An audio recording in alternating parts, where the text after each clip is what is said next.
എന്നാ മോനെ എന്നെ അതെ. അപ്പോൾ ഇന്ന് നമ്മുടെ വീട്ടിൽ കുറച്ച് പണിയൊക്കെ എടുക്കാൻ വേണ്ടിയിട്ട് കുറച്ച് മണ്ണ് മാറ്റേണ്ട ഒരു ആവശ്യം ഉണ്ടായിരുന്നു. അപ്പം JCB ഒക്കെ വന്നു ഇവിടുത്തെ കുറച്ച് ഇങ്ങനത്തെ സാഹസികപരമായിട്ടുള്ള കുറച്ച് കാഴ്ചകളിലൂടെയൊക്കെ ഇങ്ങനെ നിന്ന് കണ്ടു കേട്ടോ.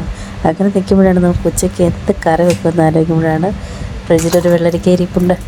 അതെടുത്തിട്ട് കറിയാക്കാം, മോരുകറി, വെള്ളരിക്ക മോരുകറി ആക്കാമെന്ന് വെച്ച്. പിന്നെ കുറച്ച് നമുക്ക് പയറാണ് ഉള്ളത്, അതൊന്ന് തോരനാക്കാമെന്ന് വെച്ച്. അതും വേഗം അരിഞ്ഞ് കുറച്ച് കടുക് പൊട്ടിച്ച് ഉപ്പും മഞ്ഞളും ഇട്ട് കുറച്ച് തേങ്ങയും ഇട്ട് അതങ്ങ് സെറ്റാക്കി കേട്ടോ. അപ്പോഴത്തേക്ക് നമ്മുടെ വെള്ളരിക്ക വെന്ത് വന്നിട്ടുണ്ട്. അതിലേക്ക് നമ്മൾ തേങ്ങ അരപ്പും ചേർത്ത് ശേഷം നമ്മൾ കടുകും പൊട്ടിച്ച് അതും അങ്ങ് എടുത്തു കേട്ടോ. സിമ്പിളായിട്ടുള്ള ഒരു ഉച്ചക്കത്തെ ഒരു കറിയാണ് ഉദ്ദേശിച്ചത്.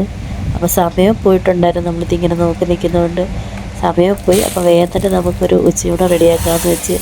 അപ്പോൾ അലങ്കാരത്തിന് വേണ്ടിയിട്ടൊരു പപ്പടവും കൂടി അങ്ങ് കാച്ചി കേട്ടോ. ഇരിക്കട്ടെ, ഒരു പപ്പടം അല്ലേ. അപ്പോൾ ഇത്രയേ ഉള്ളൂ ചെറിയ വീഡിയോസൊക്കെ ഇഷ്ടമാകുന്നത് സപ്പോർട്ടാക്കണേ.